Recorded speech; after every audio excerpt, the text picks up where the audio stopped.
Today we're looking at those moments where you want something really short.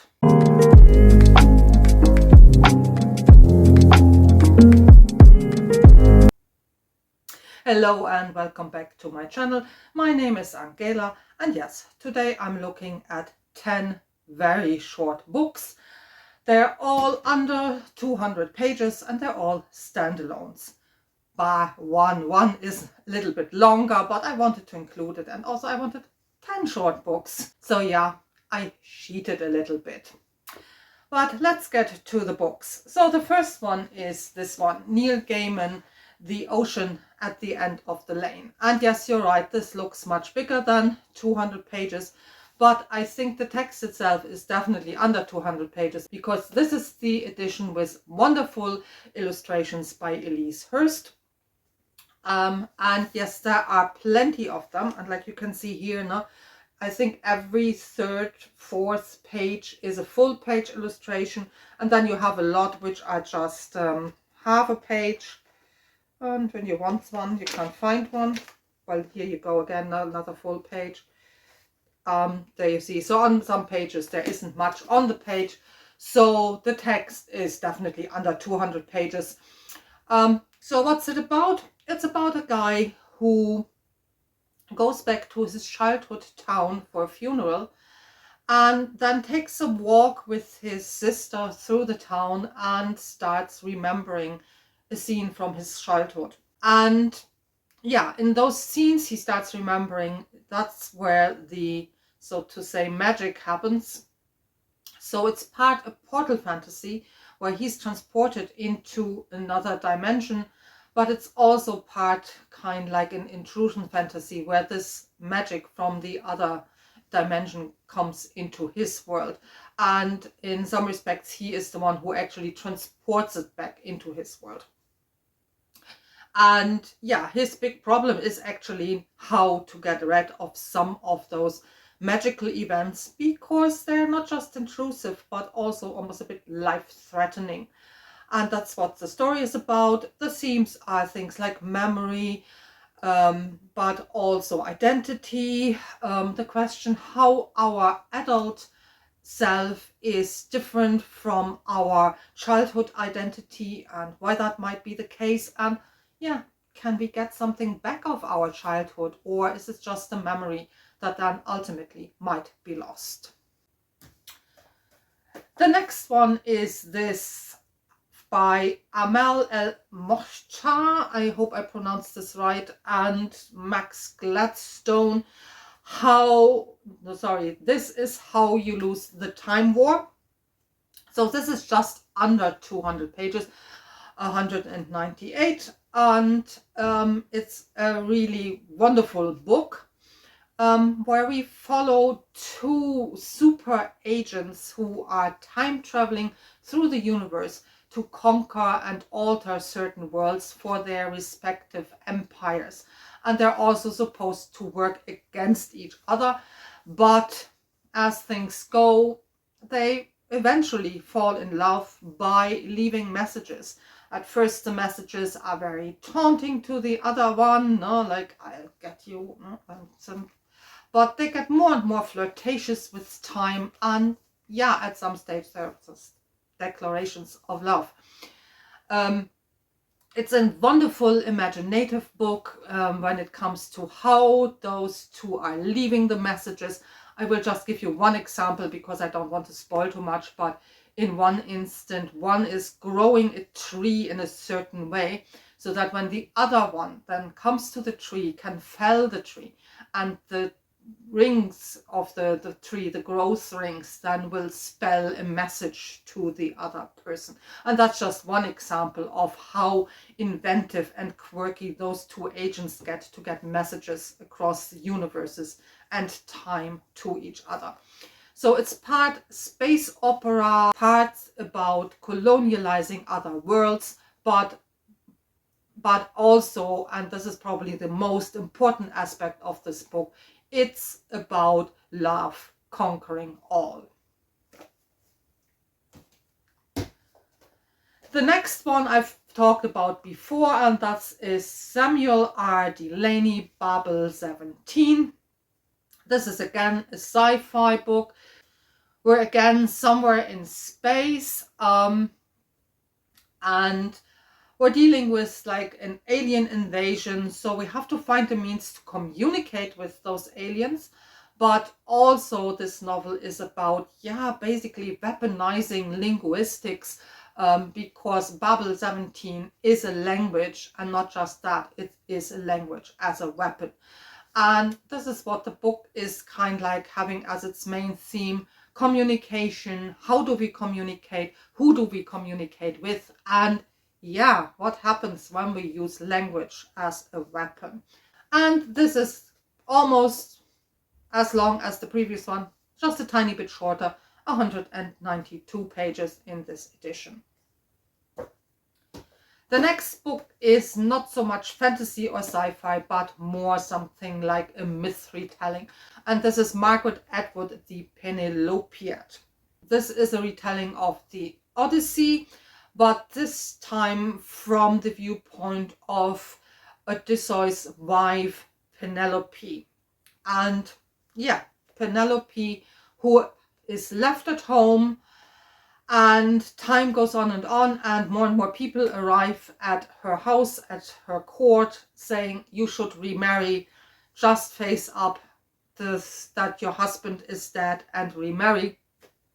And each of them presents themselves as the next perfect husband. And to get away from this and buy herself time, she tells them, yeah, okay, see here, this tapestry that I'm weaving, as soon as I finish that, I will pick another husband. And during the day she weaves the tapestry, and at night time she unravels it, and buys herself time until her husband then finally returns. But when he returns, he also, yeah, not only does he kill her suitors, so his competition, so to say, but he also executes her 12 handmaidens. And Margaret Atwood tries to give those handmaidens a voice in this story. So it's not just the story of Penelope, but also of her 12 servants, and trying to answer the questions, why did they have to die? And 196 pages, so we're getting shorter. The next book is something very, very different. This is Ben Aaronovitch, Octoberman. Ben Aaronovitch writes urban fantasy, and this is as well urban fantasy. But unlike his Peter Grant series, this is a standalone, and it has nothing to do with the Peter Grant novels, because it deals with completely different characters, and also with a different location. The Peter Grant novels are mostly set in London, not all of them, but mostly, and if they're not, then they're still set in England. This book is set in Germany. It's set in the town of Trier on the Moselle, and yeah, the formula is very much the same as in the Peter Grant novels.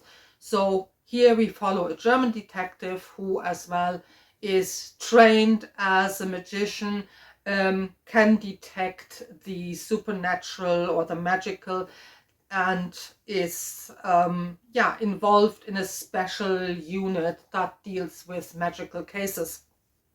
And we follow him around and the case he has to solve. And as we're in a wine growing region, yes, it's not the river goddesses of London, it's the wine gods of the Moselle that we're following. So if you want to try out Aaronovitch and see, well, is he for me? Do I like his type of humor? Would I like to explore this type of urban fantasy? Then this might be a good starting point without having to commit too much to read. And this is only 178 pages. The next is a book from the Penguin science fiction classic series. This is Anna Kavan, Ice. Here we are in a post-apocalyptic world. If I remember right, I think it's kind of like after some type of nuclear war. And we have a man who follows a very elusive girl with silvery hair. And to do so, he has to negotiate this really, really cold world, because there is ice everywhere and it's getting more and more and more. So everybody is under threat. It has a little bit vibes like Book of the Ancestor, where we also in a kind of like world that's encroached more and more and covered more and more by ice. So pretty similar to this. But if you don't want to read the trilogy, or you've read Mark Lawrence's trilogy and you want something else, then maybe this one, Ice, might be a good option. And again, only 168 pages. The next is one of my favorite authors, Ursula Le Guin. The word for world is forest. This is a typical Ursula Le Guin story. This is one of her very short novels or novellas. Here we have basically a clash of two worlds, a very, very peaceful one that is then invaded by the very bloodthirsty and violent humans. Yes, they sound like us humans, but they're spelled differently. They're spelled Y-U-M-E-N-S, but I think the phonetic similarity speaks for itself. And yes, they enslave this planet of very peaceful people. And ultimately, they have to make a decision. Do they want to retaliate with brute force as well to regain their freedom? And yeah, this is what the book's dealing with, no? This moral dilemma. Can we use violence? Should we use violence? If we do so, how much is enough? How much is too much? And all this is packaged in a very short and neat 128 pages. The next I only have as an ebook, and this is Adrian Tschaikovsky's Elder Race. Elder Race deals with an anthropologist who has his first posting in a different galaxy, where he's tasked to observe the inhabitants and study them, and then is approached by one of them, a young woman, who asks him for help and says, you know what, we have a problem. There is this demon on the loose, and we need to get rid of him somehow, otherwise our world will be totally devastated and will be erased from the universe. And he has this dilemma. Can he actually help her? Should he help her? Should he perhaps back off? Because, I mean, as a scientist, he's there as an observer. He shouldn't get involved.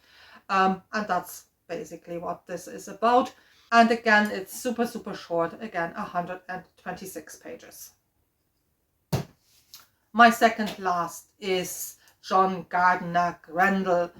Yes, and I thought I never would use the B word on my channel, but here we go. This is a Beowulf retelling, and it's from the viewpoint of Grendel, one of the monsters that's then killed by Beowulf.